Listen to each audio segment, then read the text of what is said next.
Welcome back to ShopDog-Garage. Oh, looks like he did go red. It's 78 Camaro video. It's been a little while. Had some family things to take care of this last week and a half, so just going to ease back into things. It's a little later than it should have been, but yeah, I think we're going to get a couple things mounted and see what's next. It's been a little while, so I don't remember exactly where we were. But it's actually nicer out than it is in right now. So let's take the chill off in here. And it always takes a minute to dig through, but we found some thread locker. All right, so that's how that'll sit. I'm going to go ahead while we're here and we have the thread locker out, and we're going to pull each of the bolts that shouldn't have to come out again and put a little dot on each one of those just to help.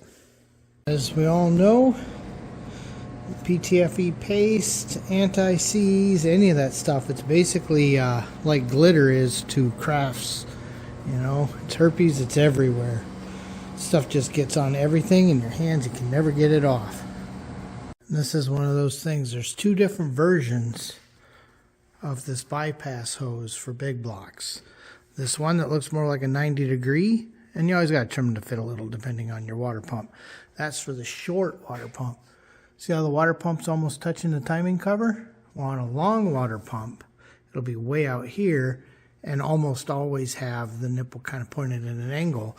So if you see one of these hoses and it's more like a 45, that's meant for a long water pump. Okay, so now things are starting to look a little bit more like what we wanted. So you can see here's our concept for the return line. Way out of the way of everything. I don't know that we could have made that any better. Pretty happy here.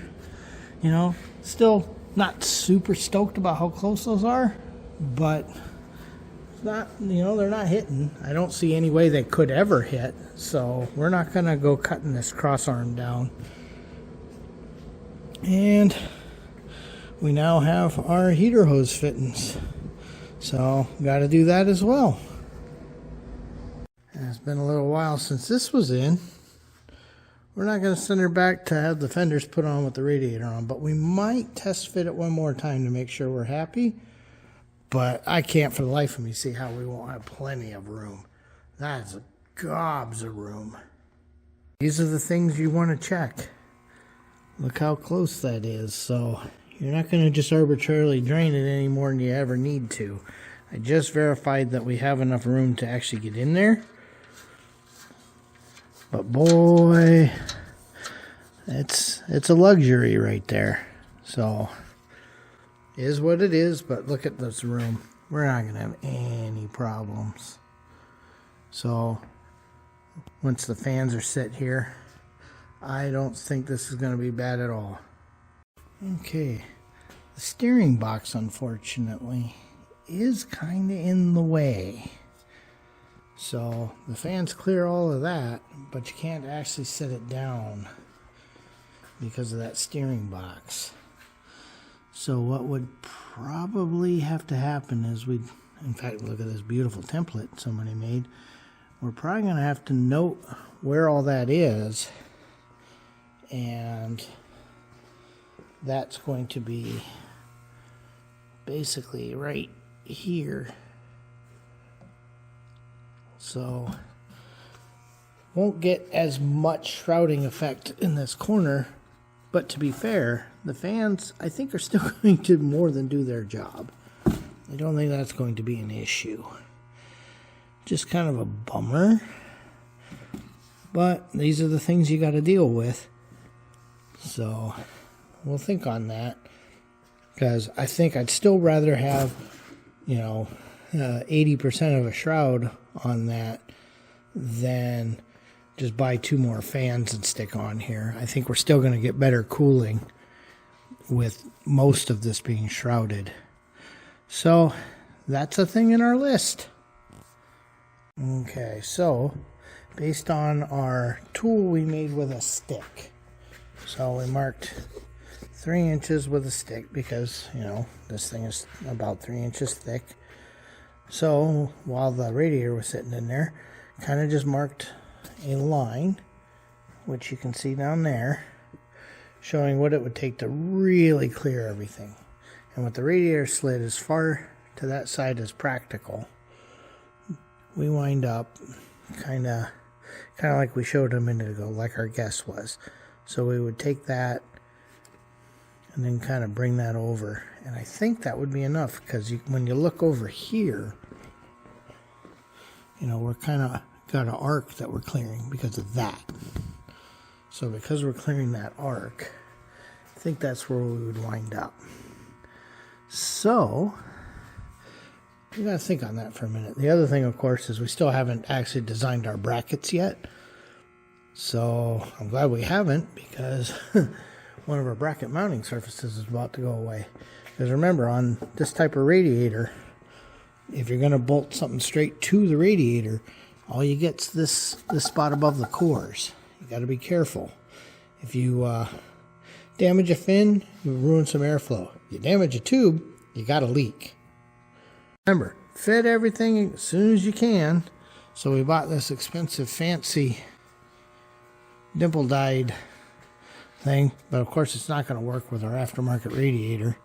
So what we think is going to have to happen is, instead of using the fancy mounts, we're going to have to ever so slightly trim that to clear this. We're going to also have to figure out how to make sure it's going to play nice with our fan. So there may be, our fan box there. So there may be some lip work there as well. But the bigger problem is over here. So we're going to have to kind of bring it up in and around, do something to kind of clear this radiator cap. Because what you got to do is line up this hole, and that hole, and get them pretty centered, or this latch isn't going to work. Okay, a plan is starting to come together. So we've been kind of looking at what we've got. This is, and we're not mad at the company. They made exactly what they were supposed to make, assuming that we had the GM heavy duty radiator, which we don't. We have an aftermarket radiator, so we're not mad at Custom Works for that.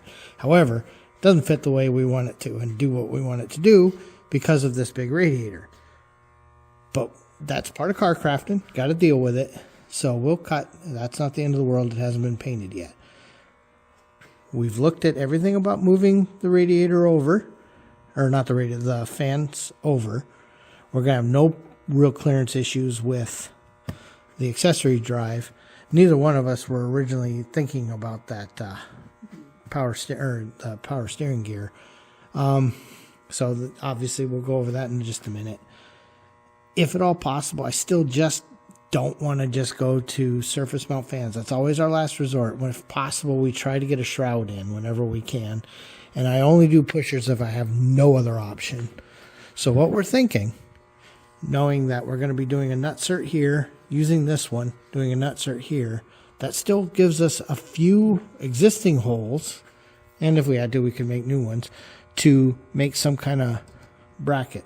Because we're definitely still want to use the rubber isolators on the bottom, but what we're thinking is that should give us some of our vibration resistance. We're thinking of making a real thin, like a gas tank liner type thing, making a little strap and then finding a way to connect it here so that this doesn't move, because the fan shroud will be attached.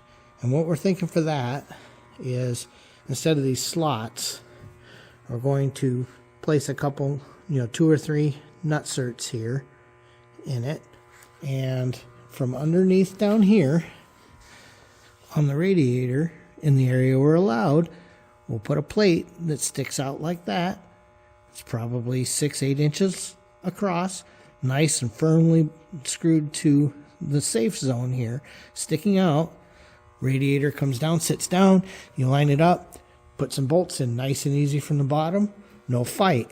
And then on the top, we'll have it so that on the top of the radiator, we'll have something bolted to it that can then go some screws into this.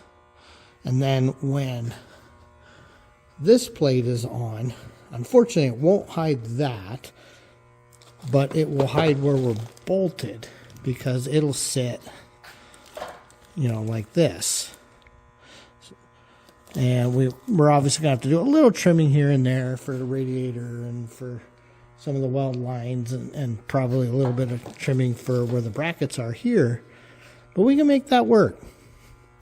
So we're going to have to find some stock to use for that bottom bracket, something to use to make our little top brackets, which will probably look like, instead of duals, probably like a couple of L's like this, but longer. Because this will fit real nice in like that, and you can get a screw in. However, this barely hits the radiator, so it won't be these specifically, but we can make something that looks like these. And then whatever offset we need, because I really want that kind of more flattish part on the bottom. So we've got a plan. Unfortunately, Durale did stamp this stupid thing in here for if you use their controller. So for now, we're going to leave their sticker on. We may in the future make our own sticker or something to hide that. But for now, we can live with it. It's not the end of the world. I do still want to keep this isolator on everywhere we can. And what we're thinking is, instead of cutting it all the way up like we originally talked, we did some looking, and we can just come across like this and leave this structural bit here. And that should still clear the gear pretty easy. And then we'll trim, because this will be trimmed out, we'll pop a hole here so we can still keep the flap to work for 3 of the holes. This hole, unfortunately, will be gone.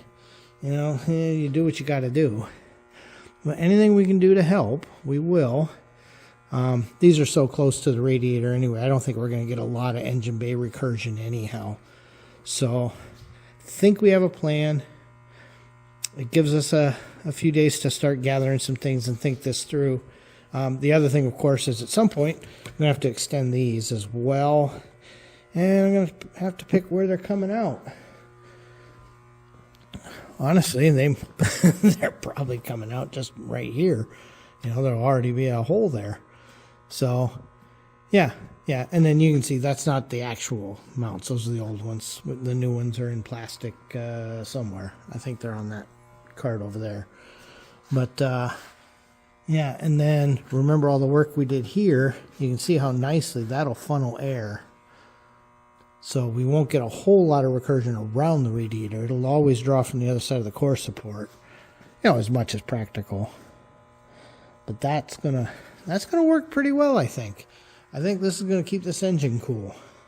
So a little more struggle yet, but we'll get there. See, Harlan's happy. So we took about 3 steps forward, 140 steps back, because, you know, you don't know what you don't know until you try to fit things together. And this is what car crafting is. This is part of it. It's also, you know, to be realistic, part of what makes it fun is you don't know everything. So we'll get it sorted.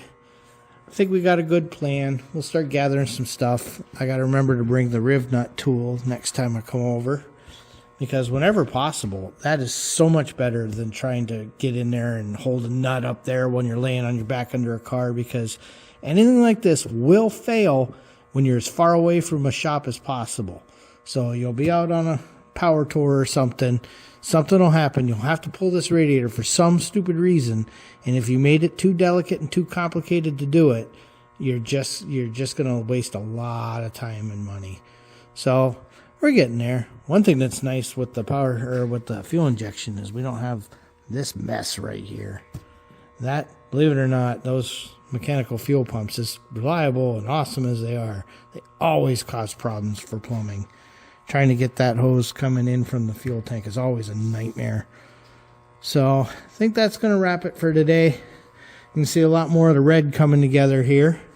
And yeah, we thought we were going to actually do the heater core today, but we thought, let's just set that on there real quick. It'll only take a minute, right? Anyway, thanks for watching. Please like, comment, and subscribe. Just remember, ShopRex always says safety first.